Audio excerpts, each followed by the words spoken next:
In 1913, Carl Jung began hearing voices, not metaphorically, not in a dream, actual voices. He saw rivers of blood, cities drowning, corpses piled in the streets. This wasn't psychosis, at least not in the medical sense. It was the beginning of something else. Something he couldn't explain, but couldn't ignore.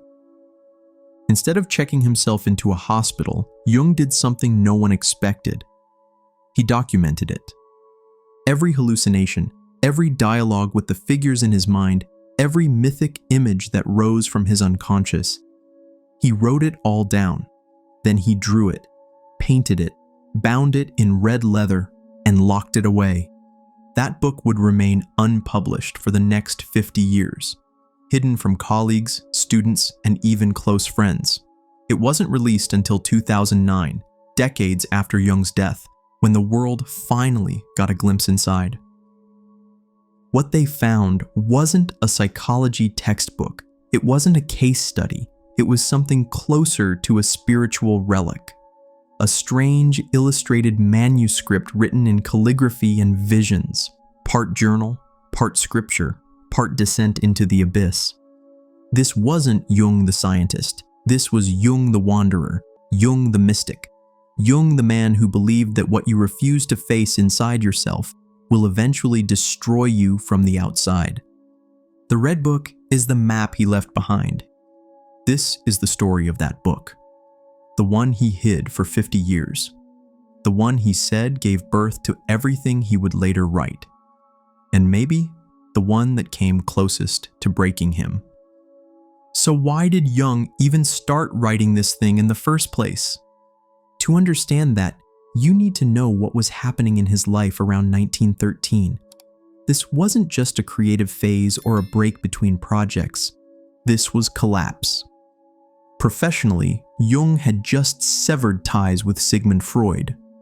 Their relationship wasn't a quiet academic disagreement. It was a messy breakup that split the entire psychoanalytic community. Freud saw Jung as his intellectual heir.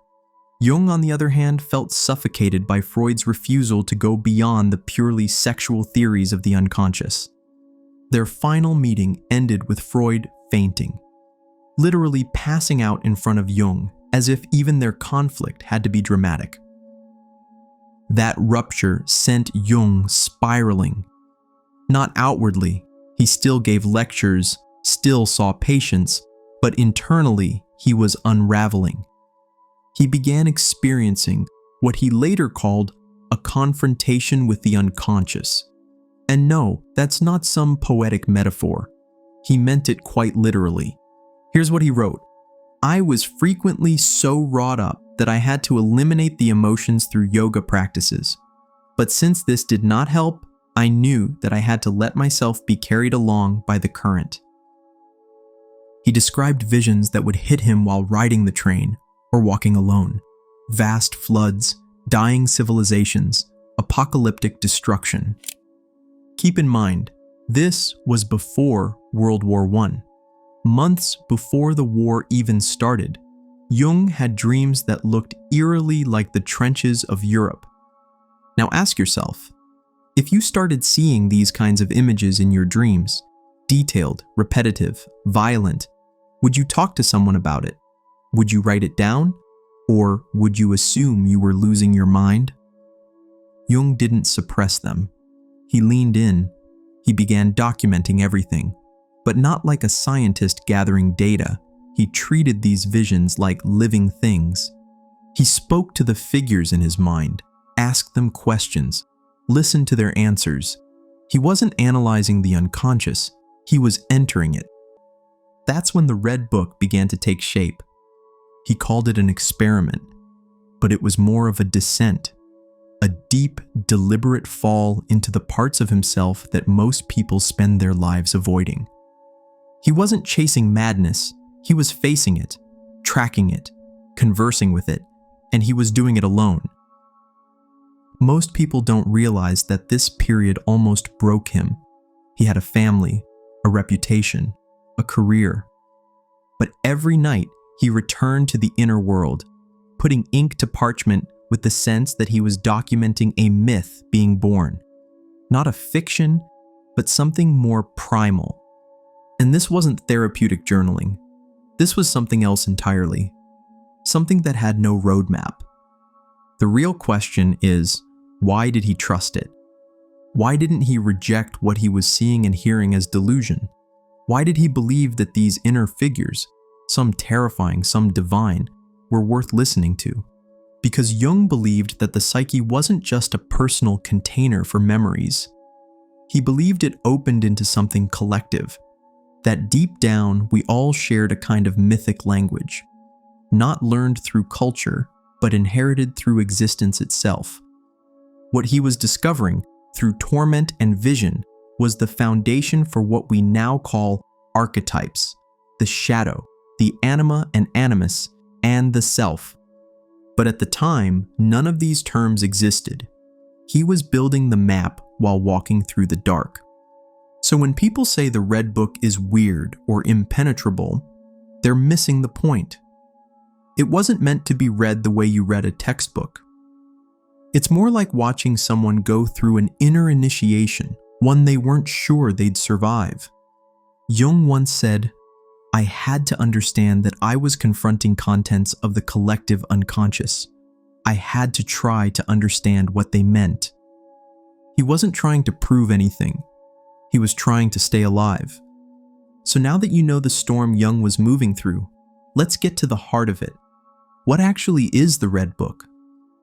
Jung originally wrote much of the content in a series of black notebooks, his so-called black books, between 1913 and 1916. Later, he copied selected entries into a massive illuminated volume, painting the images himself. This wasn't a project he rushed. He worked on it for decades, refining, rephrasing, designing the pages by hand. But here's the part that catches people off guard. The Red Book was never meant to be read by the public. Jung didn't even share it with most of his closest students. It sat on a wooden shelf in his home in Küsnacht, and after he died in 1961, it was kept locked away by his heirs. For decades, scholars knew it existed. They'd heard rumors. Some had seen a few pages, but the family refused access. It wasn't until 2000 that they finally agreed to let it be published. That's nearly 90 years after Jung started writing it. So what's actually in the Red Book?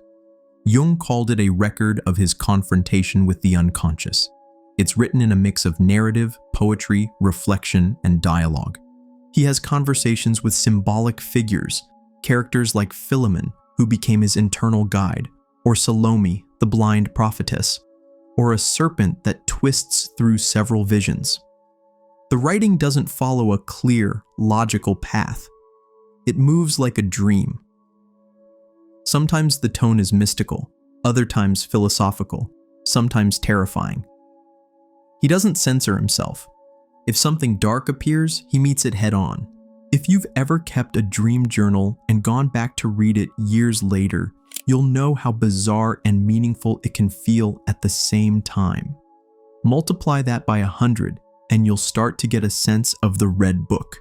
Now, you might be wondering, was this just a private fantasy? Was Jung documenting some kind of creative psychosis? That's the question people still argue about. But Jung insisted that what he recorded wasn't random. He believed the images and dialogues that emerged were expressions of archetypes, primordial patterns that live inside all of us. He wasn't inventing stories, he was giving voice to what he called the collective unconscious. And this is important. Jung didn't just use the Red Book to understand himself. He used it as the foundation for his entire psychological model.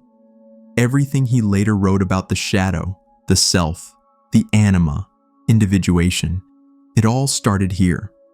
When you hear people today talk about doing the inner work, or confronting their shadow, or integrating their ego, they're often drawing from ideas that were born during the writing of this book, even if they don't realize it. But here's the thing. The Red Book wasn't trying to teach lessons. It was documenting an experience, and it left behind more questions than answers. What would happen if you spoke to the parts of yourself that scare you? If you gave them a name, a voice? Jung did, and this book was the result. So now we've covered what the Red Book is. But here's what really matters: how Jung created it. Because the process behind it wasn't some loose journaling routine. It was deliberate, almost ritualistic. He called it active imagination. This part of the story matters because it's where Jung stops being a scientist and starts becoming an explorer. And the place he was exploring? His own psyche. Active imagination, simply put, is a way of making contact with your unconscious mind while you're still awake. Jung would sit in his study, close his eyes, and wait. Sometimes for hours. When an image appeared, maybe a figure, a landscape, a symbol, he didn't just observe it. He entered the scene. He spoke to it. He allowed it to respond. He wasn't dreaming. He was participating in the imagination consciously, almost like a waking trance. Now, this probably sounds strange, but think about it. How often do you have an image or thought pop into your mind and immediately dismiss it? You tell yourself it's random, that it doesn't mean anything. Jung didn't do that. He believed those moments were doors, and he walked through them. In one entry, he describes encountering a wise old man with wings holding keys. The figure calls himself Philemon. Over time, Jung realized this wasn't just a symbol, it became a kind of inner teacher. Philemon would give him advice, challenge his thinking, offer strange insights. Jung once said that Philemon represented a force that thought differently from him, yet felt undeniably real. Now pause and consider that. Imagine if a voice inside your own mind started guiding you, not with your words or logic, but with its own. Would you trust it? Would you write it down? Would you tell anyone? This is where Jung separated himself from most thinkers. He didn't pathologize the experience. He engaged it. And that's where the Red Book comes alive. Not in the theories, but in the actual conversations. Jung speaking to the unconscious as if it were another person in the room.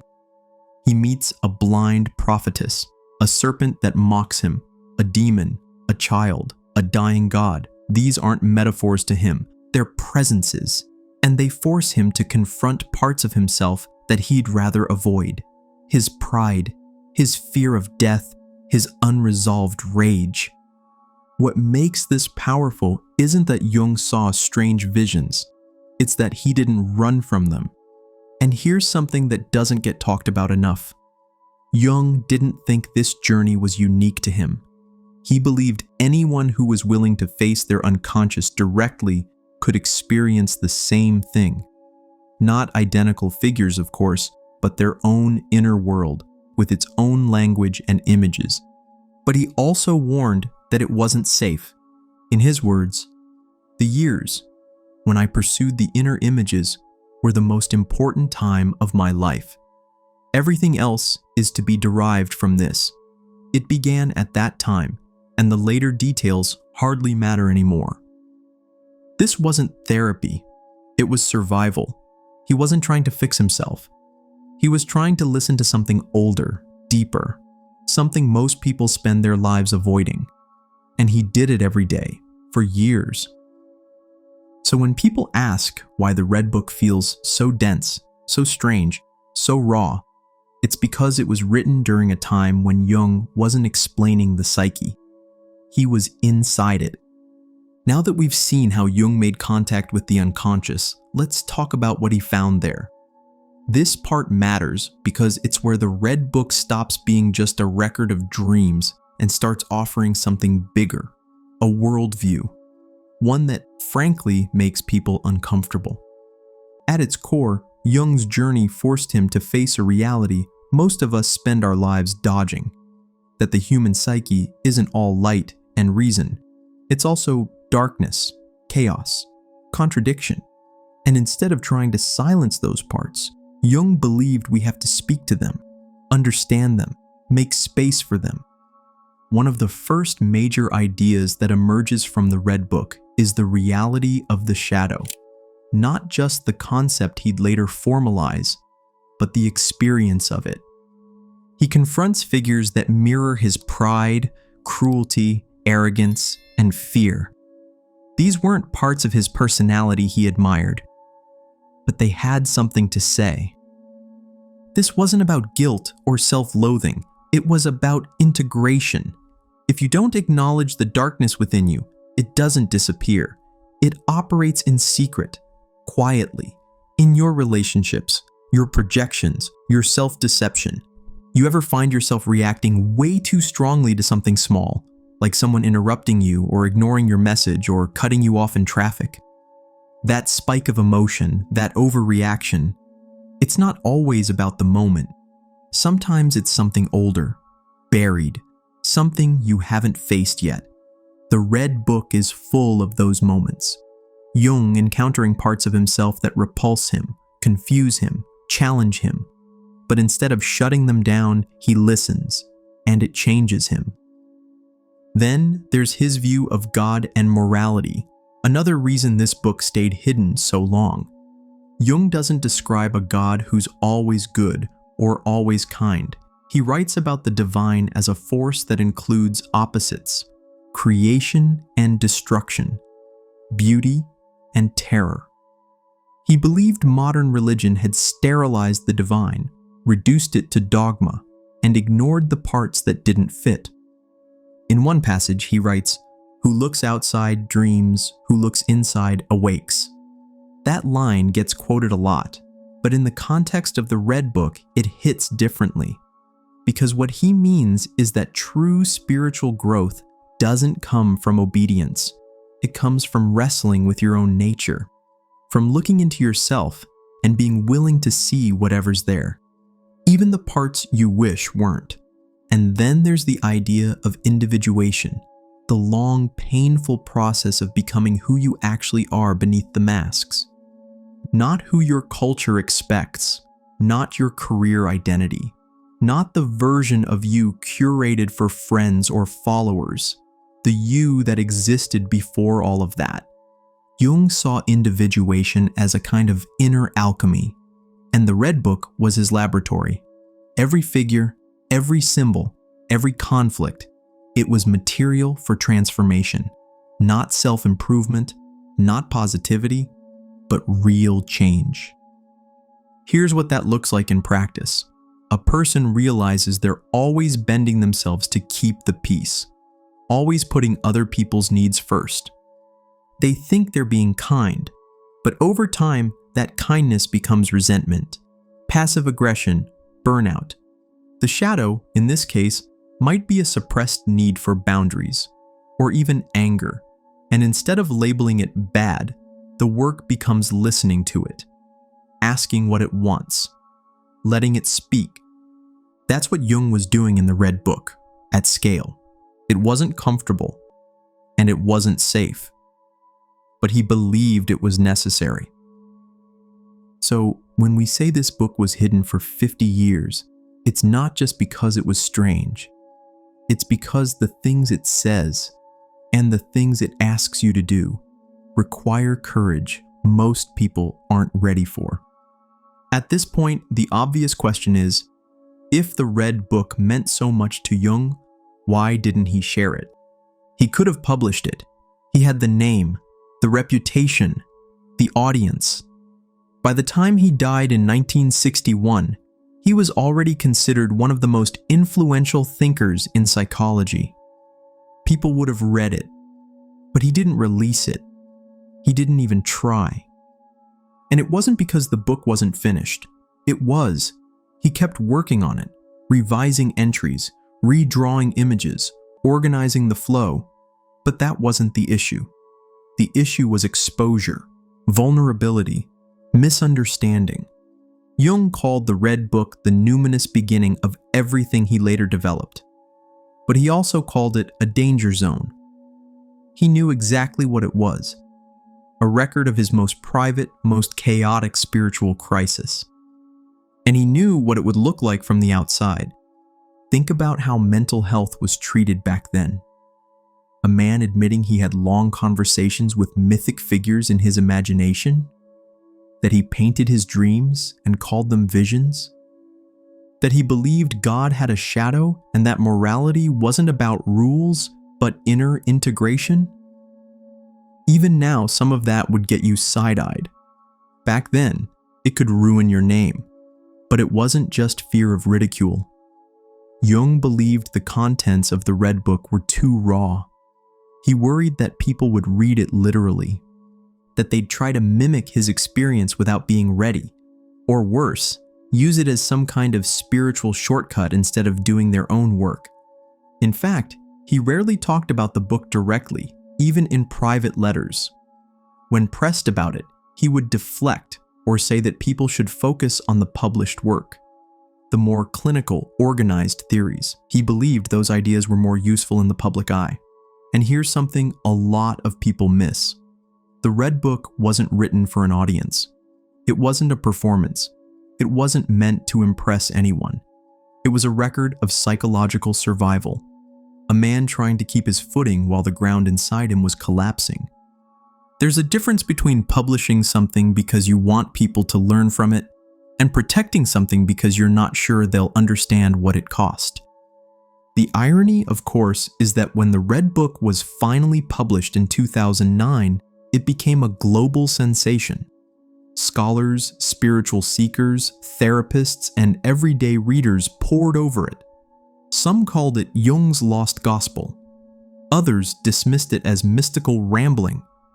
But the truth is, it was never meant to be either. It's a mirror, and not everyone wants to look into that, so he left it behind, tucked into a shelf, sealed away.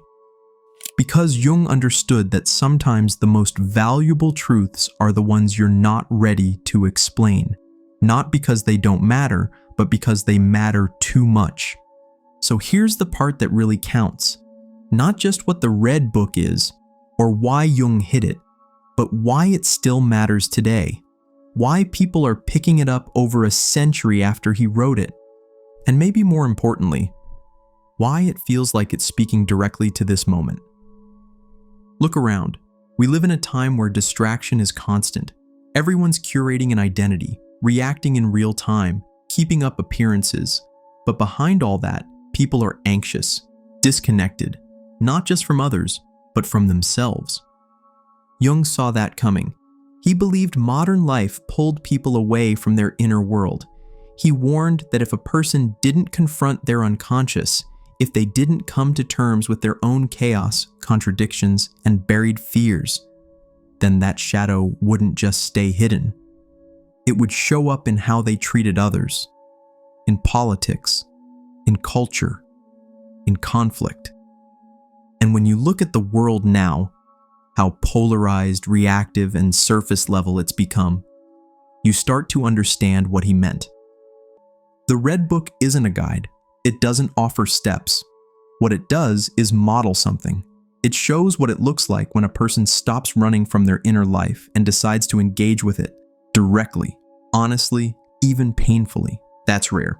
And maybe that's why it still hits hard. Because we don't really have many spaces anymore where you're encouraged to ask uncomfortable questions about yourself. Like, why do I keep repeating the same patterns in relationships? Why does success leave me empty? Why do I feel like I'm living a life that doesn't actually belong to me? Jung believed those questions had answers, but not the kind you find in books or quotes or advice threads. You find them by going in, by facing the things you'd rather not see. And that's exactly what he did in the Red Book. So when someone asks, what do I get from reading this? The answer isn't information. It's permission. Permission to take your inner life seriously, to make space for confusion, contradiction, even madness. Not because those things are good, but because pretending they're not there doesn't make them disappear. It just makes them louder in the background. And the scary part? If we don't do this work individually, it doesn't just vanish. It goes collective. Jung saw that too. His visions of blood and war didn't stay in his head. They showed up in the trenches of World War I. The same patterns he wrestled with alone ended up playing out across continents. He once said, "The psychological rule says that when an inner situation is not made conscious, it happens outside, as fate." That's the Red Book in one sentence. It matters now because we're still playing out the same patterns, only louder, faster, and with more people watching. And the only way to break that cycle is to stop pretending our inner world is someone else's problem. So what do we make of all this? A man spends years recording visions that no one asked him to share. He paints them, writes them in gold-lettered calligraphy, fills entire pages with symbols and gods and voices from the deep. Then he hides the whole thing, tucks it into a cabinet and refuses to publish it while he's alive, and yet calls it the most important work he ever did. That's not just about psychology, that's about what it means to be human, because every one of us carries something we haven't faced. Maybe it's pain, maybe it's shame, maybe it's an instinct we buried because it scared us, or a version of ourselves we thought we had to kill off just to survive in the world. Jung wasn't trying to be admired. He wasn't trying to build a legacy. He was trying to understand what it means to carry all of that without being destroyed by it. And when you really sit with that, when you understand the Red Book not as a product, but as a record of survival, it becomes harder to dismiss it as strange. It starts to feel familiar, not because we've seen the same visions, but because we know what it's like to be torn between who we pretend to be and what's actually moving underneath. There's a line in the Red Book that doesn't get quoted much, but it stays with you once you hear it. You are a slave of what you need in your soul. And that's the tension, right? Most of us don't know what our soul even needs. We're too busy performing strength, normalcy, optimism, stability. But underneath that performance, there's usually a storm. The Red Book didn't calm Jung's storm, but it gave him language for it. And in doing that, it gave the rest of us permission to stop pretending we're fine. So no, this book wasn't meant for mass appeal. It doesn't teach, it doesn't entertain. It confronts, and for the few who are ready, it opens a door. Not into Carl Jung's psyche, into their own. If you ever decide to read it, don't read it like a textbook. Don't try to decode it or summarize it. Just let it confront you. Let it interrupt the neat story you've been telling yourself. That's what it's for. And maybe that's why it had to stay hidden for 50 years. Because sometimes the truth doesn't need to arrive on time. It just needs to arrive when we're finally ready to see it.